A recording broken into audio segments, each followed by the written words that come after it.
Hello, my name is Carol May Whittick, creativity and spiritual life coach, and your host of Her Conversations Tools for the Awakening. HER is an acronym for Higher Energetic Resonance. This is the optimal state to embody in order to attract our highest desires. What is the awakening? This is the moment in time when humanity rises up out of the darkness. Who is awakening? Each one of us present on earth today, reclaiming our sovereignty, seeking greater possibilities in our reality and looking for solutions. We know being awakened is not a lofty ideal but a necessity. If we can transform ourselves, we can change the world. Guests on Her Conversations will speak to your spirituality, sensuality and soul. Listen to their stories and hear how they are in service to the world. Let their words and these conversations embolden and inspire you. Before diving into this week's episode with Karen Docherty, I just want to share with you ways that I can support you.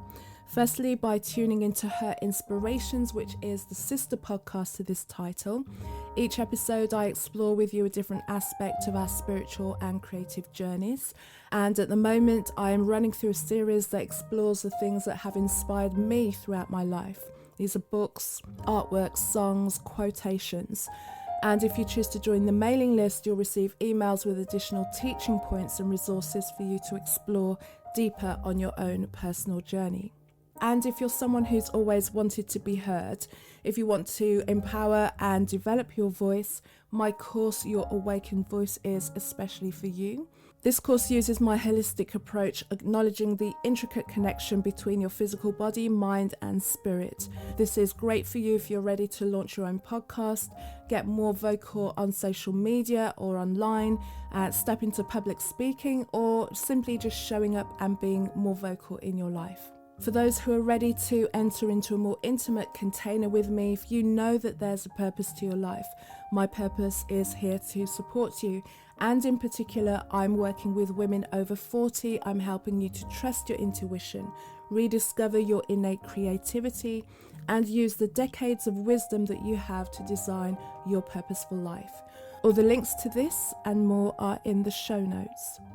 My guest this week is Karen Docherty, a spirit medium and development mentor working with private clients, fellow mediums and content creators to share insights and wisdom of spirit communication.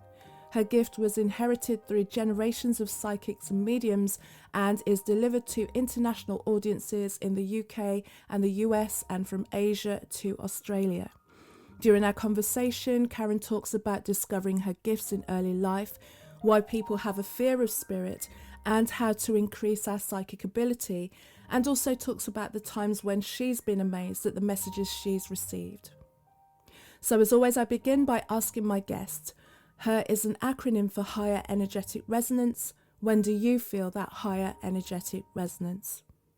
If you connect to your power, the way I feel it is connecting to the inner self, the inner power, the higher power. I think if people really knew what it was or recognised the power within them, which is the spirit, they would feel that more often. But, you know, as we know, life gets involved in physical things and we forget that kind of powerful side. But that's when I feel it the most, is just remembering to make that connection. Beautiful, beautiful. And before we go further on, Karen, I just want to give you a moment to introduce yourself and just talk about how you got into doing the work that you're doing right now. My name's Karen Docherty. I'm a medium, spirit medium or psychic medium. I do both. Obviously, some people don't maybe know that there's a difference between psychic and mediumship. Psychic is more about the person here, the soul of the person here in the living and the earth. Mediumship is about the people that are discarnate, the people that have crossed over. So it's a connection to both. So my work really involves helping people in all aspects, whether it's guidance here in the lifetime that they need, and maybe they've got a lack of direction, or there's things that are going on in their life, and I will be able to connect psychically for them and read for them and tell them what's there. And likewise helping them with the grief of losing someone and someone crossing over, and connecting with them and bringing evidential mediumship. And really, you know, that's what I've done for many years now, and it's been with me since I was a child, but obviously I didn't know what it was when I was younger. So it did kind of come into play a little bit later in life for me, maybe in my early 20s, where I was able to harness that and develop it and just continue forward. So what I want to find out from you is, like, you said it's been with you, this gift has been with you, ability to know that you have this gift to be able to see and connect. What was the point at which you thought, actually, I've really got something here that's different and I'm going to lean into this and make this my life's work? I think it came at a point where, although I had picked up on spirit people, let's call them. So like when I was younger, I would see people in the house and I knew that they weren't physical, but I wasn't frightened of them. I didn't, it didn't scare me in any way. I just kind of had a natural knowing that they came from the spirit world, and it didn't faze me. But when I got into my teens, it started being very noisy. So what I mean by that is I used to hear voices all the time in the evening time, particularly. And it was almost like tuning in a radio when lots of different voices coming in all at once. And that, it wasn't frightening, but it did overwhelm me. And at that point, I went and spoke to a medium, still not knowing, I can do this, just feeling like I need advice on what this is. And she said, but do you not understand? You have to develop that. And I was still bemused and said, why? Like that, I'm not a medium. And she said, you are a medium. So she invited me along to a development group, and that's when I started to really lean into it, and I knew it was for me. I just knew, I felt like I was home. That's the only way I can describe it. I just felt like everything made sense all of a sudden the minute I sat in that group. And from then on, I just leaned into that, and I knew it was my life's purpose. I knew that's what I'm here for, and I've really never looked back from that. So how do you work? How do people connect with you to get your services? I always work on word of mouth reputation. I think it's something that's important in this kind of work, because you're dealing with people that are vulnerable, people that are coming to you that are really in a place, regardless of whether it's a grief or something in their own life that's happening, but they're vulnerable and they're reaching out for help.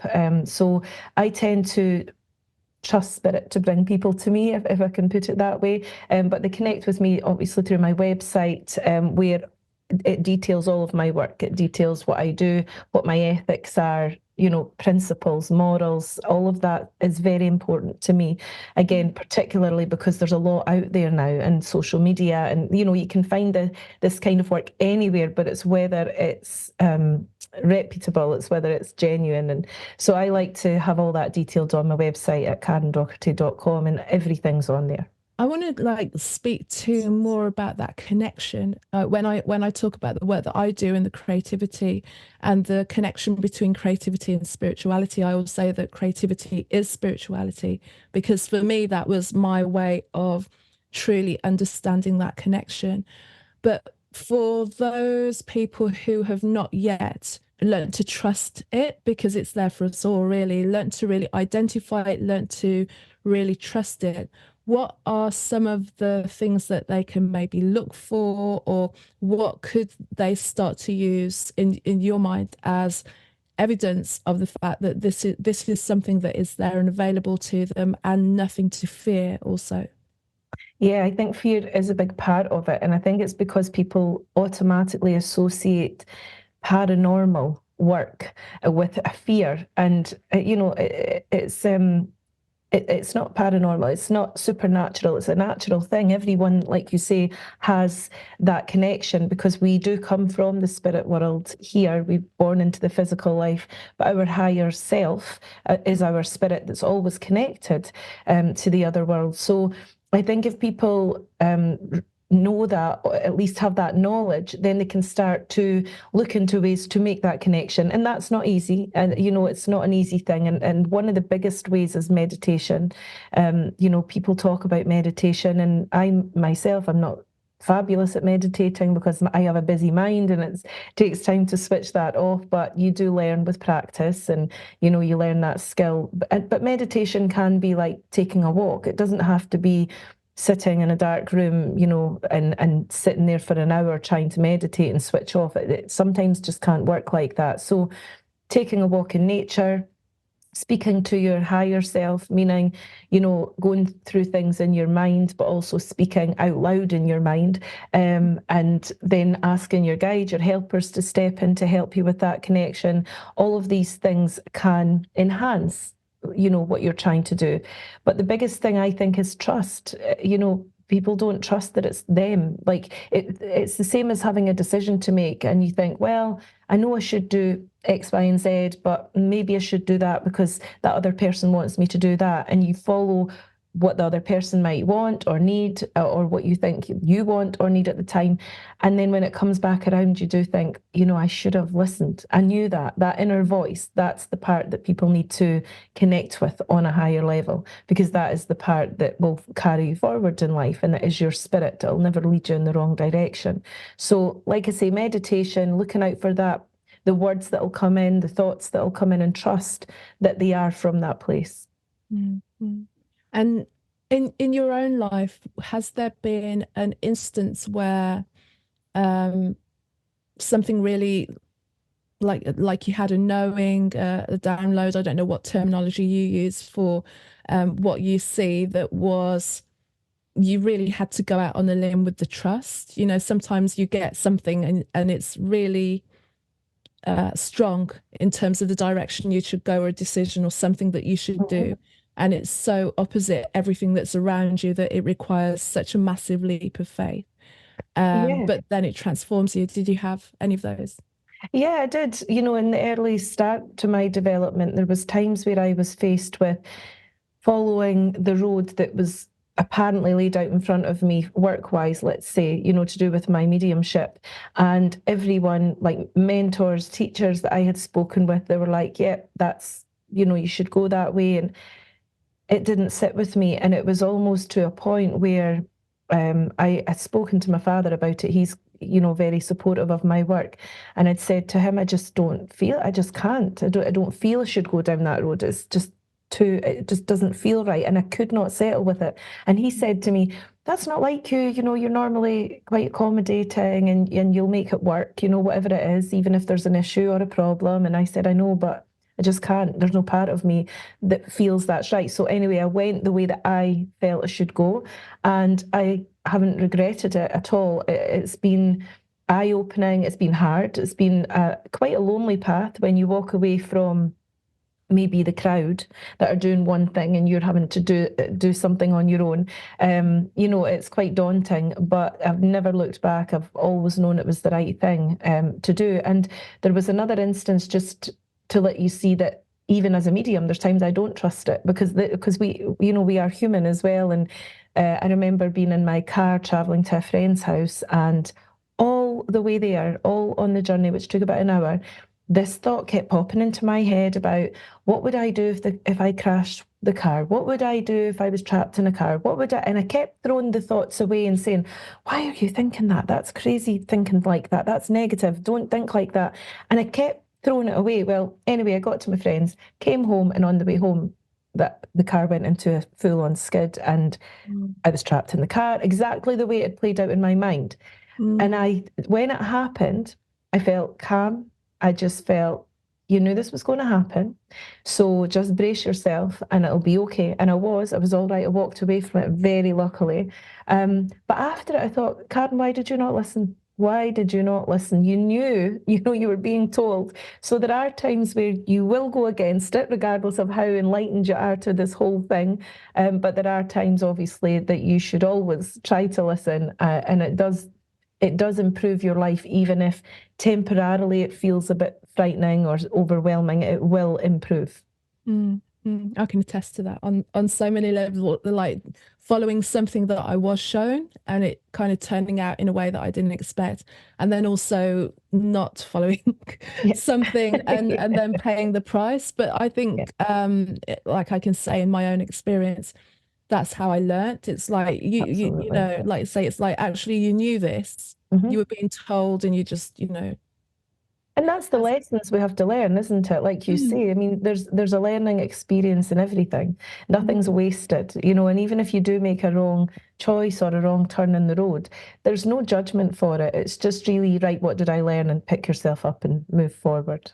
Yeah, and that's kind of why I love it. Has there ever been, and like not to disclose names, but has there ever been something where even you've been surprised about a message that you've been able to bring to a client of yours, either because of your psychic ability or the mediumship ability, where you've just been, it's flowing from you, and even you were just going for sure, and but it resonated with them, that sticks out in your mind.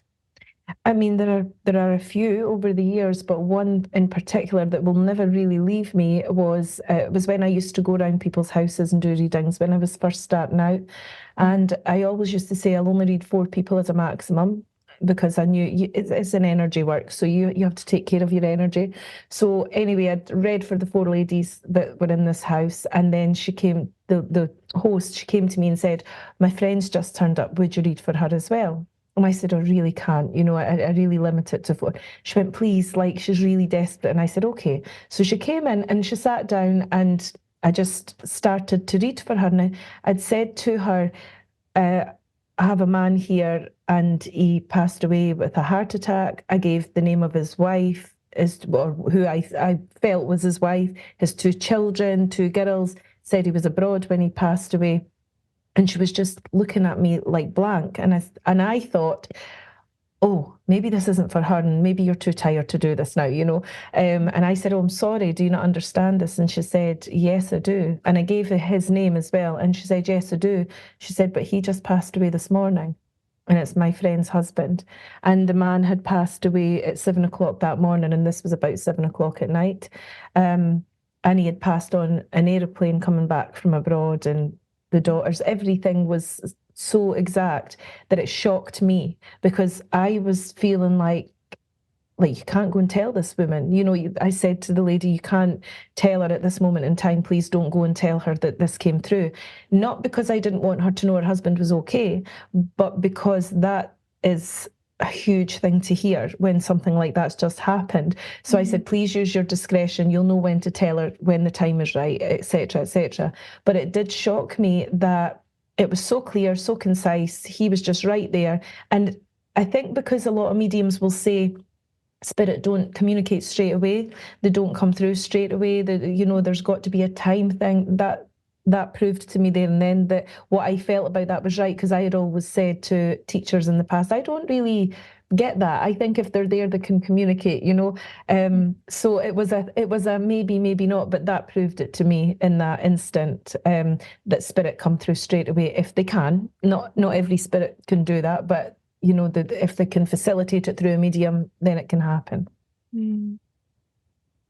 That's really interesting, because I remember someone giving me a reading, and I think it'd been about 6 months to a year since my mum had passed, but they were saying that where she's at, she's kind of in a holding place. This is what was being communicated back to me, and because I don't use that area of my skill, so it's not developed enough for me to go, well, you're telling me the story or you're not. You just kind of go by what's being fed through, and then also from my point of view, always there's always a sprinkling of like, I'm not just going to fall into what everything is being told to me, until, or maybe sometimes they'll start to say something that is not common knowledge. There'll be like a detail where you'll just be like, okay, I'm speaking to someone who knows something now. So one of the things that she'd said, there was this kind of place of holding, but in your experience, there's not. There's this just instant transference into spirit. I mean, did you have something? I was just going to add, I mean, it doesn't mean that medium was wrong for saying that. I think there's a lot, like I had a teacher in the very beginning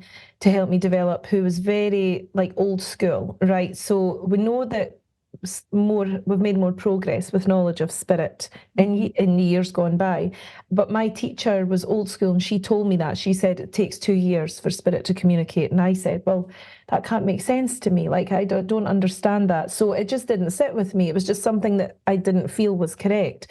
But that didn't mean that she was incorrect for telling me in her stage of learning and what she picked up about the spirit side, that's what she truly felt and believed. And it might be that I'm wrong. It might be that when I go over there myself, they say, well, you said this and you said that, and that wasn't quite correct, because we can't ever know 100% for sure. But in my experience, and it's happened that time, but it's happened many, many times. I mean, I had a lady, a client last night that I read for, and she had booked a reading 4 weeks ago, and I had to reschedule it that morning due to an appointment that came up for my son. So I messaged her and said, would you mind? She said, no, not at all, that's fine. Well, when I spoke to her last night, her mum came through very clearly, really very clearly, very, very strongly. And at the end of the call, she said to me, my mum passed 4 weeks ago. She said, the day that you messaged me, my mum was still here. She said, and in the evening, she unexpectedly passed away. And so I said to her, Spirit will always do this. They will make it right so that you get that reading when you need it. But then it's another instance of this lady's mother, 4 weeks later, strong communicator. So for me, and from my experience, I can only say that I don't believe that there is a holding area, but there is also a part where you have to understand too that it might be too emotional for the communication to take place. You know, I always say to my clients, only come when you're ready, because even though your person might be able to communicate within a week or 2 weeks or however long, you might not be ready for that yourself. There is an emotion that's attached to this, and for the spirit person too. So, you know, they have to go through their emotions of leaving their physical life too. So in that essence, there's probably a time frame, well, what we would call a time frame. There's no time in the spirit world, but a time frame for us where they're going through their own grief as well as we are on this side. And I suppose never think about it as well. Never think about it from that side, because we're so caught up in the loss that we've experienced, to think that, well, they'll be experiencing a loss also, you know. Yeah, that's an interesting thing to just ponder, really. I wanted to ask you, what sensations do you get when you know that someone is there, to the point that you could even communicate to someone that I've got a woman here, or I've got your mom, or I've got, you know, like, where you can be specific about the details of who is with you? What is it that you experience in order to be so clear about those things? Initially, it's always a feeling. Initially, you work through your clairsentience, which is clear feeling. So it's almost like if somebody stood behind you, you would sense that you don't need to turn around, you know that they're there, right? Because you can sense the energy. It feels much like that initially. You know, I'll feel someone step into my auric field, and I will be able to then just distinguish, maybe by the feeling, if male, female, or they will show me themselves in my mind's eye. So it's like a vision. So I'll know that this is a lady. They give me a lot of sensations of their illnesses and how they pass. So if someone passed with, let's say, an impact, I would feel the impact. I feel like it's happening to my body. If it's a heart attack, I will feel my chest tighten, and I will feel it that way. It's very real feeling, but I know it's just them impressing it upon me. So I can feel a lot of those kind of things. The details, like, you know, names or dates or what they did for a living, that kind of thing, are usually shown to me. So they might show me their hands working with tools, or, you know, they might show me a date on the calendar, or I'll hear them talk. Another one as well that surprised me in the early days was speaking to a client, and I had her mother, and all of a sudden, and she was giving me all the details and it was all fine, and then all of a sudden she spoke Italian. And I said to the lady, oh, your mum's actually speaking Italian. Now, I don't speak Italian. I don't recognise Italian as a language, but just from what I could hear and what I could feel, I knew it was Italian. And she said, yeah, my mum didn't speak a word of English. She was Italian. And that amazes me every time, because I'm like, gosh, how clever spirit are. You know, they still got all the information to you, clear as anything, even without the need for the language, you know. So it's all different sensations, really. It depends on how the spirit person can do it, because maybe I'll have a gentleman from the spirit side who can only let me hear him, or can communicate better through hearing, and another lady might communicate better through vision, or letting me feel her, you know. So it really depends on them, but the spirit world will always get the message to me the quickest way they know I will understand it, because it's a time thing. Energies merging like that. You know, you can hold that for so long. So spirit want to get the information in. Got it. Great. And for each of us who want to maybe still feel some element of a connection with members or friends or family that have passed, and we still want to feel that we have some sort of relationship with them past just memories and pictures and stuff like that, but a real kind of energetic connection. Are there exercises, what are there things that we can do to really feel them closer and feel that we can have a conversation or communion or whatever it is that we require at that time? Yeah, I mean, I think that it's difficult, isn't it, for some people because they don't know where that person is, or maybe they have, maybe they look at the spirit side and they do believe it, but because they've never experienced it, it's difficult to trust it. So again, it comes down to trust. And the way that I would do it, or encourage people to do it, is do the meditation part of it again, which would be, I say to my students at times, visualize a room. So sit in meditation, close your eyes. You can use music or silence, whatever's easier. But when you close your eyes, take deep breaths, because your breathing will always take you to the inner self, right? So if you take a deep breath and focus on your breathing, it will calm you, it will soothe you, it will take you into that inner self. When you're in that space, then I say visualize a room, any room. So some people might even be outside. They might be at the beach, or they might be in a library, but whatever their room comes. And I say, now hold that room and know that that's space for your loved ones to come in. So every time you meditate, go into that room and ask your loved ones to come in, and they will do it. And you might just sense them in there. You might feel them. You might see them. You might hear them in time. But it takes practice. But if you train your mind to do that, and your higher self goes to that place, then you will feel your loved ones in there. I guarantee it works. So that's a really, really good one to do, but it does take practice. It's not something that can happen straight away. And in other ways, day to day, when you're not doing meditations and things, speaking to them out loud. I always speak out loud to my loved ones, and it doesn't matter to me if anyone hears it or doesn't hear it.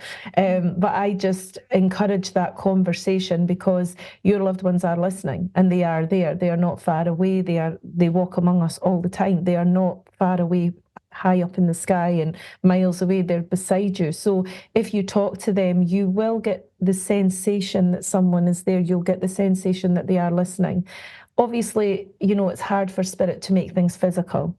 So it's not that they're just going to turn up right in front of you, and we all wish for that, so that we could see them and touch them again and all the rest of it. But they just can't do it. If they could do it, they would do it, so it would be, I'm not saying it never happens, but it's rare.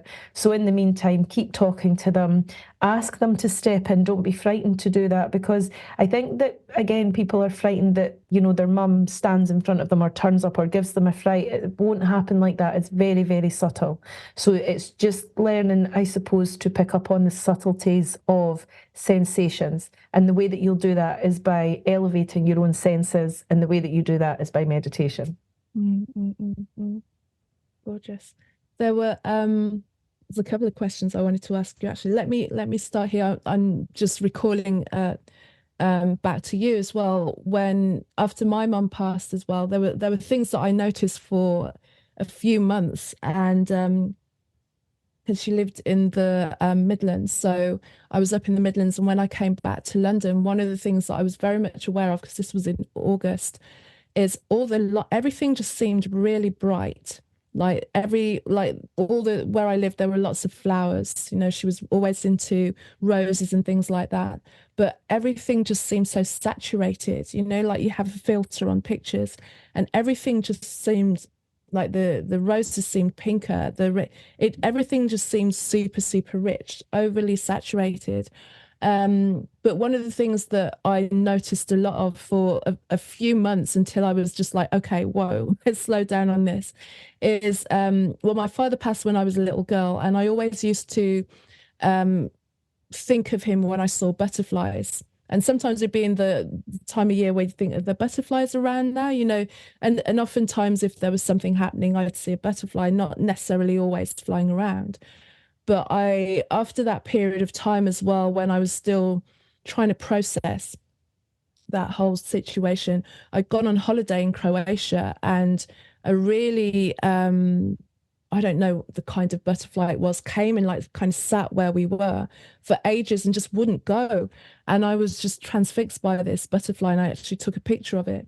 And then when I came back for months, until I started to get overwhelmed by it, I'd see butterflies everywhere. And it wouldn't just be butterflies flying, it would be on people's bags, it would be on their t-shirts, tattoos, earrings, necklaces. It's like how many places can butterflies turn up? You know, I'd be on the bus and I'd see someone would have like a butterfly statue in their garden or something. Like it was like all over the place, literally all over the place. And I couldn't you know, escape it. And sometimes as well, it would be if I was just having a moment where I was kind of sinking a little bit, you know, where you just have a quiet moment in the day and I'm just like, you know, and someone would walk past and something on them would be a butterfly, to the point where I just went, okay, I get the pic, I get it now, you know. But you know, I was very much aware of that that presence of her during that course of time. But after a while I'm like, okay, I can, there's butterflies, right, we get it, it's cool. Whereas now it's more so of like a mental conversation, you know, or a just a knowing or just a feeling of like, yeah, things are going all right, you're doing good, don't worry, it's okay.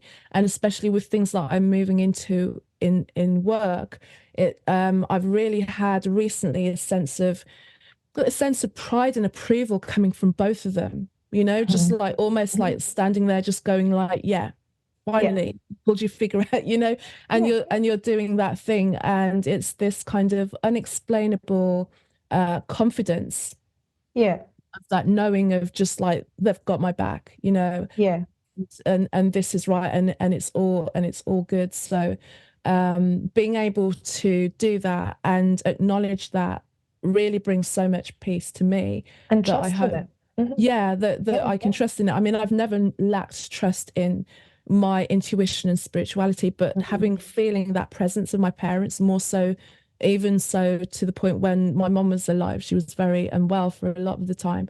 So it's feeling actually more of her maternal presence now that she's passed than when she was here in physical, you know. So and yeah, so you it's know, amazing. It does transform it though, doesn't it? It does give you that sense of they are definitely there. And that you said about the mental conversation, that is how it happens. And this is what I try to tell people as well. This is why you say it is subtle, but it's, if you can hear your mum or your grandmother or your father speaking to you and you hear their voice, it's them. If it's your own thoughts, it's still them, that they're influencing that. And the spirit world will influence things for us to see.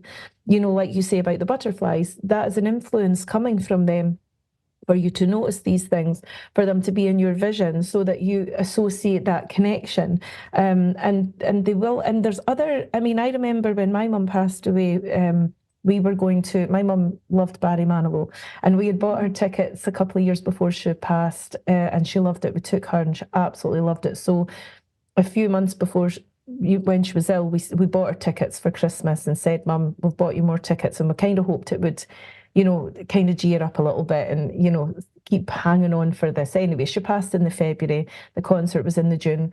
So my sister and I decided still to go. And we thought it'll be hard because Barry Manilow was all emotional songs and we were brought up with that and it was Mum's favourite, you know, but we went. And in the morning when I got in the car, the radio was on and the DJ on the radio said, I've got a very excited lady I'm going to be speaking to in a moment after the next song. And I said, that's a message from Mum.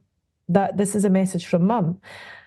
And, you know, my sister was like, what, you know, what's going on? And so the song played, the DJ came back on and he said, who am I speaking to? And the lady that was on the phone said, it's Catherine. And that was my mum's name.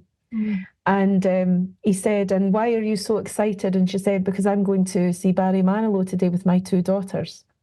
And so it was a lady in Glasgow where the concert was, and obviously completely, real person going to the concert with her daughters. But the fact that was the message and that was the name, I knew that my mum had influenced that. My sister could not believe it. And I said, I just knew as soon as I heard it. So they can influence things like that. They can work with the electronics. They might be able to make your phone ring or show a picture or influence lights. Lights go on and off, and they will do things like that, but it is still very subtle and you do have to look for it. But then once you notice it's everywhere, you realize how close it is. And talking about energy, how do you care for yourself? If you're doing this, if you're doing so many readings, if you're having so many different energetic conversations, connections, and how do you then care for yourself so that you're able to continue the work, but also, and continue the work to the level that you do, but also that you've got space for yourself? Like, do you have to create an energetic boundary around yourself? Like, how does that work for you? Yeah, I mean, it is hard because obviously it is energy work and you're kind of pulled in many different directions when you're doing this work. So you do have to take care of yourself, like you said. And I think in the early days, you don't recognize that straight away. You're trying to do everything for everyone and you're so thrilled that you're doing it that you just want to keep going and keep going. And then usually I think what happens is you get to a point of burnout and you think, wow, I need to, take a little break. So when you start to recognize that it does affect your energy in that way, you do have to create the boundaries for yourself. And it's much the same as, if you worked in a physical place, like if you worked in an office or a shop or wherever, and you woke up and you were sick in the morning, you wouldn't go in. You would call in and you would say, I can't come in today.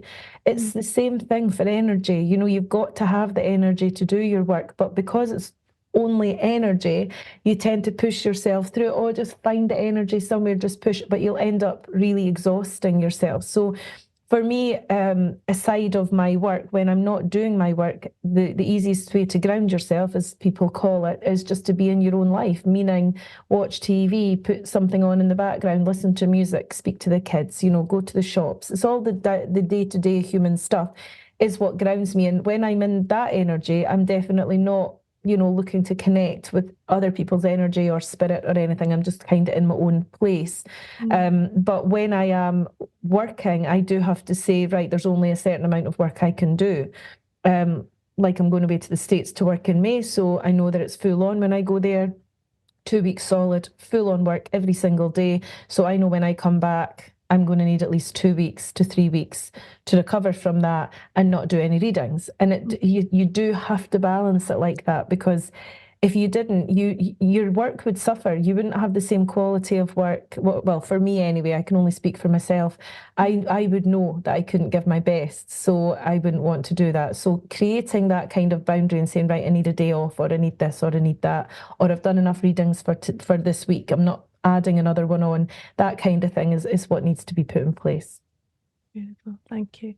And I wanted to also now speak about humanity, at large, and where we're at. Like, do you ever get a sense of spirit trying to communicate to society, to the culture, to us, to make us more aware of who we are, because things look so, if you look out into the world, then you're like, oh my God, it looks like really heavy and really dark.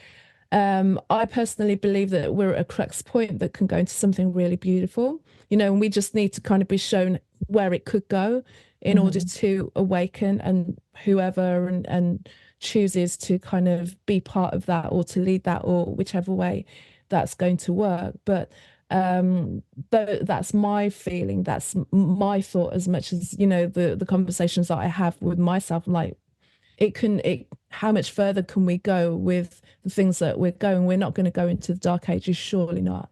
But do you ever get like a sense of where we're going forward? I do get a sense of, things awakening. I feel like, on the whole, I feel like, people are becoming more aware.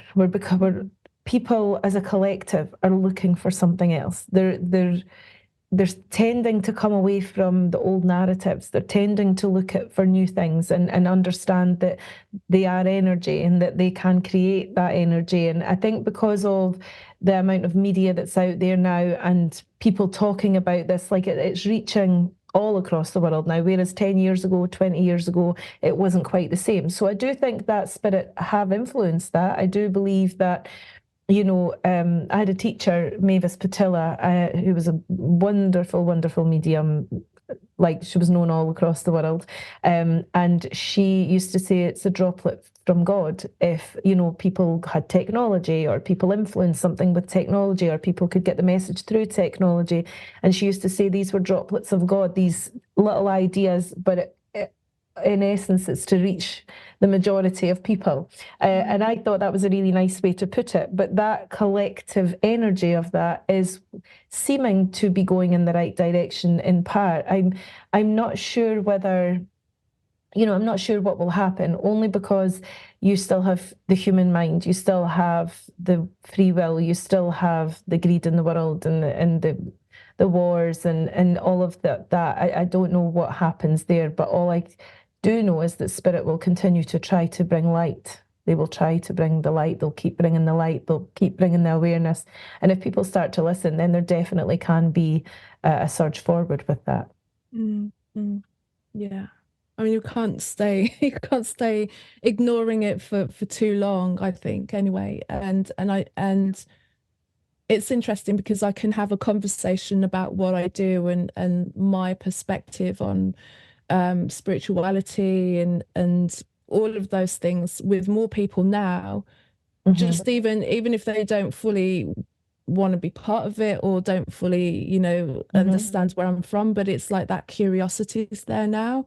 Whereas before it was just a 100% pushback of like, you'd say one thing and be like, no, that's nonsense, it's ridiculous, like there would be like this huge resistance, whereas now there's like, what is it you do? And like, even that curiosity, I think curiosity is a starting point for anything. It is. It keeps you open to be like, okay, let me hear it. And maybe they'll need to hear it, from 5-10 different people over the course of however long, and then there'll be that moment, there'll just be that one thing that just opens it up, and then that's the next step that they want to move into. So I see a shift that way as well, in terms of people's awareness of people's curiosity from themselves, because of the lack of trust or the loosening of trust in everything outside of them, all of the so-called power structures, but then also the fact that it doesn't make sense, or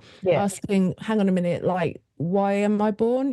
Like even a question of like, am I going to really do this for the rest of my life when I don't enjoy it, or when I don't see my family, when, just the things that they enjoy.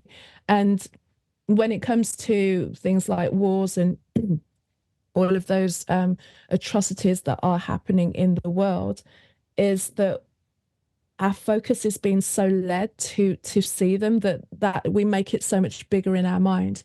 And that's not to take away from the suffering, but it's to realize that the majority of people don't live in that. So, there's like a high majority of people that are really just want to live a good life and create a beautiful world, so. And I think the use of media now is like, so if you think about TV media, news stations, they will put out what they want the public to know, of course. And now people are starting to question that in itself, because people, there are people with cameras on their phones, they're recording things that aren't coming through the news media or coming through the TV and kind of vetted. So people are starting to say, oh, like that's different than what I thought, or what? How do I feel about that? And like you say, that's the first part of connecting to the higher self, is questioning that, and there is more and more of that happening. So beautiful. And what are your hopes for you in terms of your business and your work and your own development? What would you like to see happening in your life? Well, I want to keep striving forward to do this work always. And so that will always include, audiences and readings and the things I do now. But I also do my own personal development too for trance mediumship, which is a different kind of mediumship. It's more like a direct direct mediumship, I would say, where my guides and helpers come and talk through my mediumship and, try to bring philosophy through and such like. And it's not really for the public side of it just at this point, but it is something that I hope can become that way once I feel that that's ready and at that stage, because really that is, guides and helpers and spirit teams talking through the medium. Silver Birch was a guide that spoke through his medium, and anybody that's listening can find all of that on YouTube or through the books that were written, and it's amazing to listen to. So I'm hoping to keep developing that side of my mediumship, but that's a personal thing as well. But in turn, it will heighten my mediumship too. So it will benefit others too. So I just hope to keep going forward with that. I work with so many lovely people all across the globe, and I'm happy to travel to do my work. So that may be more travel in the future as well, other than what I do now. And can you just tell everyone where we can meet you, and also if you've got any last little word or message that you want to leave with the listeners? Yeah, of course. So, you can find everything on my website. Like I said, it's KarenDocherty.com. And there's also a part on there for mentorship as well. And I really find mentorship very important because as I teach, I do workshops and things like that as well. But I think one-to-one teaching a lot of the time for someone is good because of the trust side of it as well. And when I started out, although I had teachers, I would travel to the Arthur Findlay College to do my learning, and development. But I didn't really have an individual teacher. And I always remember feeling like I've no one to ask this. I don't want to bother people that I don't have a personal connection with. And so I made it a pact within myself at that point that when I am ready, I'm doing mentorship for people so that I can share my journey with them and enhance their journey too. And likewise, I learn things from my students as well, So I do mentorship. So that's on the website as well. And there's some really, really exciting parts that are happening within my mentorships this year. So if anyone is, starting out or advanced, they can go on and have a look at that as well. But also just to share with your listeners too, that we all have this power. We all have it. It's something that you have to learn to connect with and trust and go forward with. But every single person, in this world has it. And it is my hope, I suppose, that, people will recognize that within themselves. Beautiful, beautiful. Did you leave us with your website or where we can find you? Yes, KarenDocherty.com is the website.